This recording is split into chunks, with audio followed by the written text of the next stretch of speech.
Yes. than the actual everything that's going on right now in the box office. Because Yeah. boy, howdy, Oof. I was not expecting uh, across Spider-Man Across the Spider-Verse to come back into first place after a month in theaters. Yeah, and nor was I expecting the Flash to drop down to 3.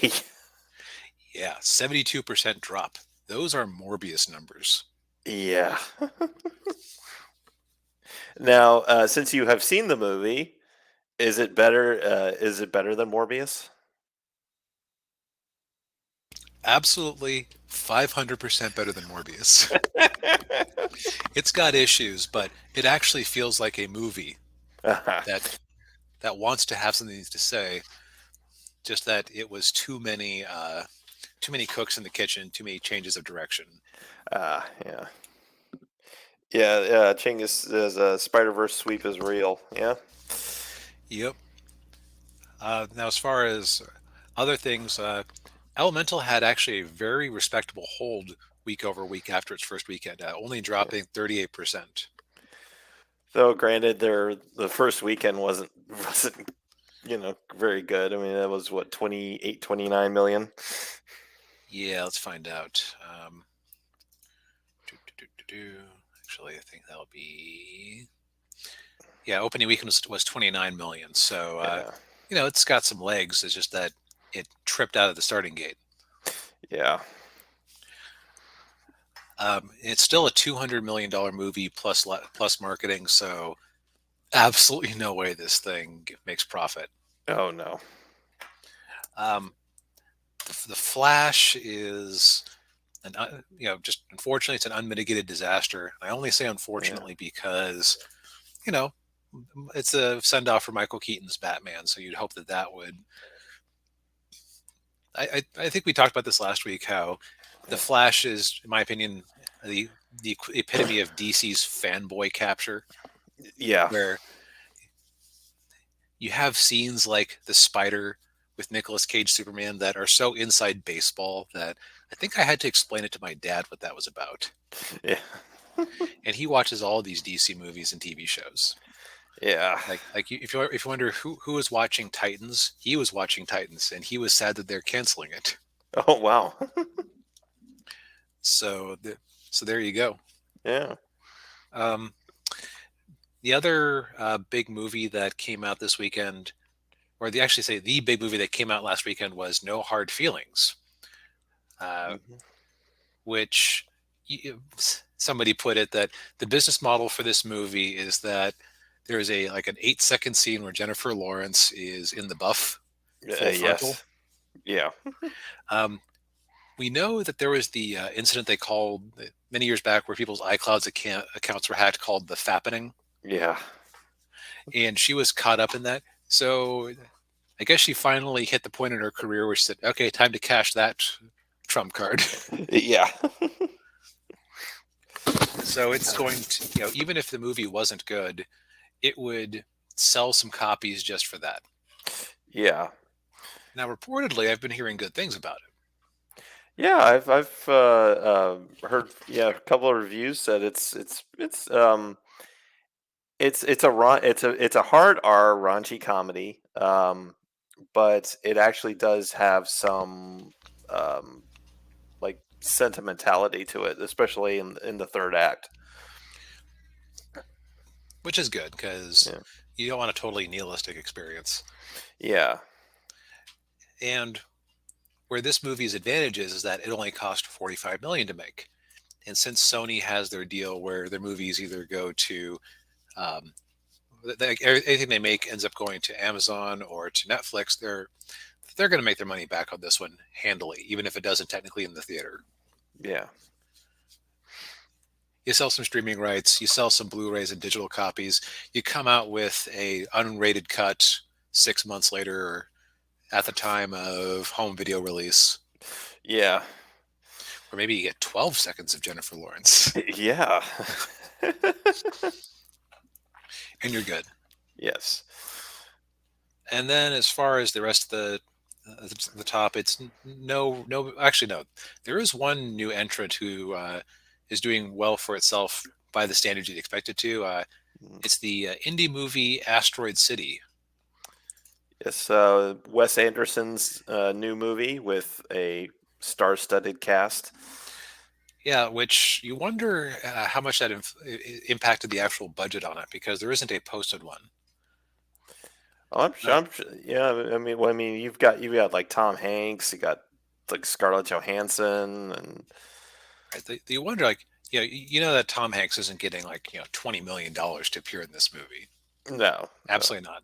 And Wes Anderson movie, I could totally see it being a situation where they just go, "Oh, Wes Anderson wants me? Sure, I'm in." yeah, that's Bill Murray pretty much 100%, almost 100% of the time. Yep. Oh, it's Wes. Yeah, I'll actually answer the phone for you. Yeah, I've heard that he's very cantankerous, and he every any attempt to contact him still has to go through his answer machine, and your yeah, odds of yeah, getting of hearing back from him are very minimal. yeah. I remember the story about with Ghostbusters. They weren't even sure he was going to show up or not. Now, as far as other movies that have come out recently, it's kind of dismal. Like not Yeah, dismal in terms of quality because I've only seen The Flash and Mario Brothers as far as things in the top 15. yeah, But Fast X fell off the map. It is number 12 last weekend when Mario Brothers, which as we mentioned has been available digitally since May, yeah, was number 13. Now, this is kind of as people were predicting doing a much more robust business in the international market. yeah. It's just, is it justifying a $340 million budget? I don't think so. At least it's harder to justify. Yeah, The thing I've heard is that because streaming is more dispersed, so it has a more international audience, they can actually sell the rights to a multitude of regional streaming services. So that might actually help yeah, them. yeah, Or you have countries where, maybe I'm gonna pick on a country, maybe in Czech or not, that isn't actually a country anymore. Maybe in the Czech Republic, they don't quite have the highest of speed internet just yet, so people are still buying DVDs and Blu-rays. yeah. Mm, So it's probably the one movie that still has a robust aftermarket. But yeah, things yeah. like The Little Mermaid. Oh, a Little Mermaid actually crossed a half Cross. billion. Good on it. Yes, but I don't think it will ever. It's not gonna. It's not gonna be Two, profitable though. yeah, 250 million. Maybe if that, maybe if there was no such thing as advertising, and maybe if that entire gross was in the U.S., it would now be profitable. But Yeah. that just ain't happening. No. Other movies that have come out, The Blackening, that's a niche comedy release, Yeah. so it's not too shocking that it's hasn't crossed 15 million yet.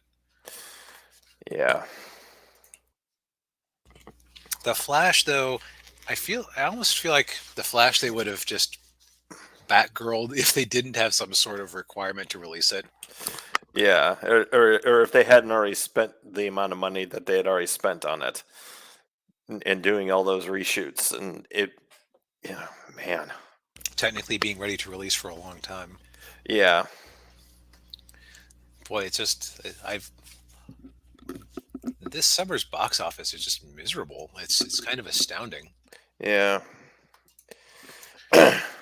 Well, I think it's just you look at what's out and it's just nobody it's nothing looks that interesting. I mean, for me, and I'll speak for myself. Like, I mean, I'll probably watch Spider-Man Across the Spider-Verse on streaming.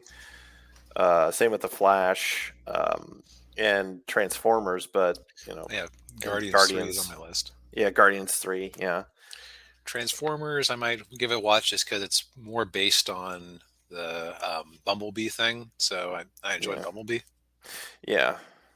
and I grew up on Beast Wars, so that's some nostalgia there. Yeah. Yeah. Now, if we take a look at the top 10 here, so what here is an original property? You've got Elemental, Bomb, No Hard Feelings, Modest Success, Yeah. Asteroid City. Actually, I don't know if it is good for a Wes Anderson movie. Let's find out. Yes. Actually, before we do that, Little Mermaid, Bombing, Guardians of the Galaxy, doing better than Respectable. Yeah. doing better than Thor Ragnarok. Yeah. Blackening, probably heading for a loss, but it's also probably a cheap movie. So Yeah.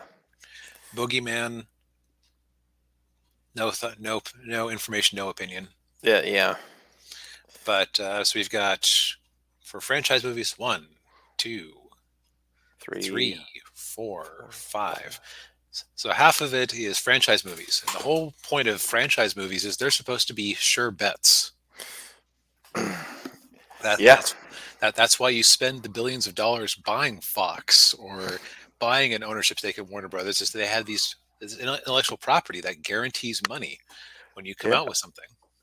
Yeah. It's supposed to make $1 billion, and then you can make your little your smaller mid budget movies, and you know Dump them they, straight on streaming. That's a new yeah.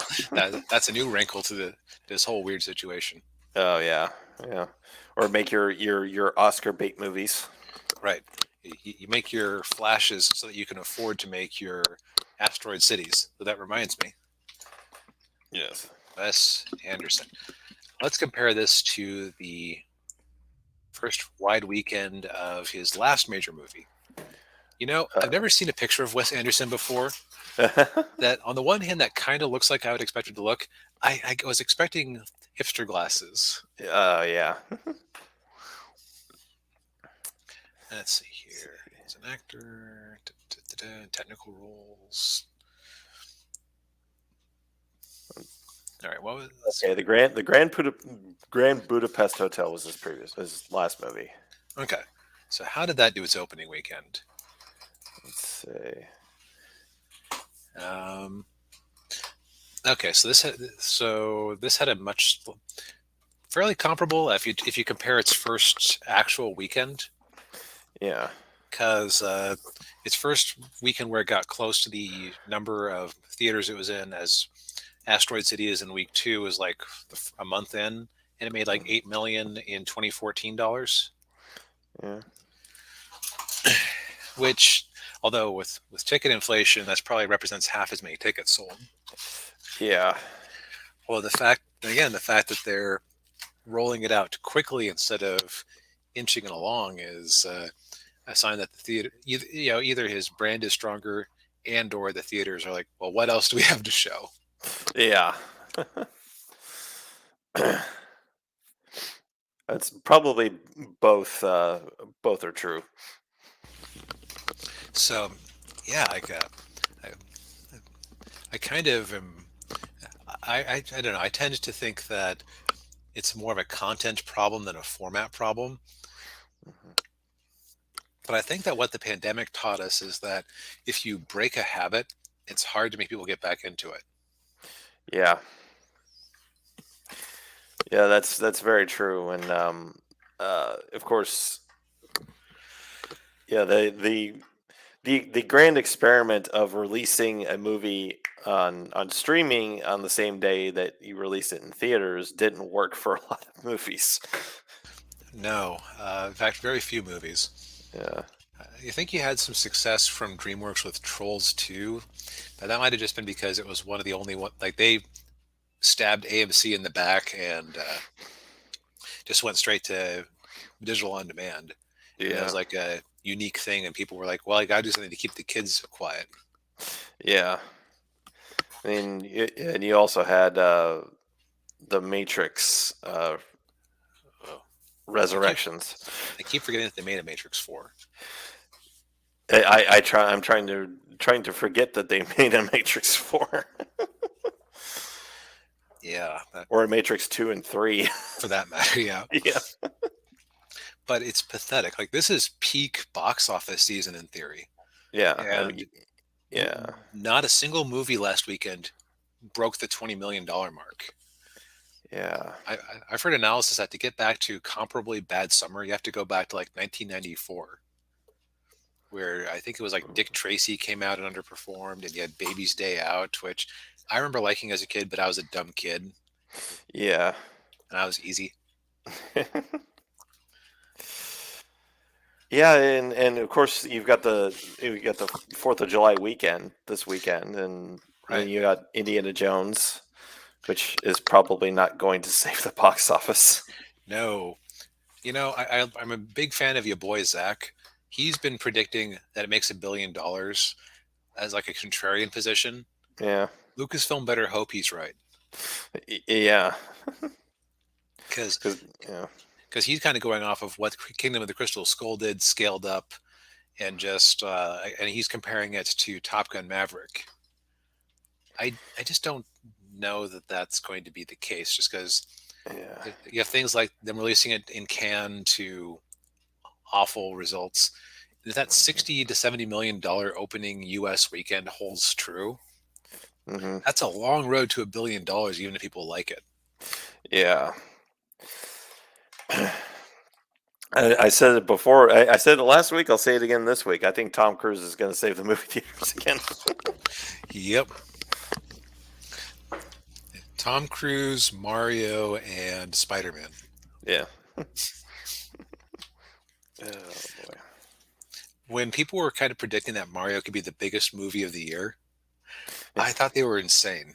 But when you look at the actual release slate, it's like, oh, there's a bunch of stuff in here that are like, here are things people would approximately like. Yeah. There's a there was a bit from Regular Show that I didn't actually see the episode, but I saw it out of context, where there was a guy with psychic powers that let him, like, he could approximately read your mind, but he was inaccurate. For example, I can very approximately read your mind. For example, right now you're thinking of a duck holding a tangerine. It was a goose holding a lemon. How did you know? I forgot what the actual thing was, but it's. I Yeah. told you, I have approximate knowledge. I feel like this whole summer release slate has been approximate knowledge. What would the audience like?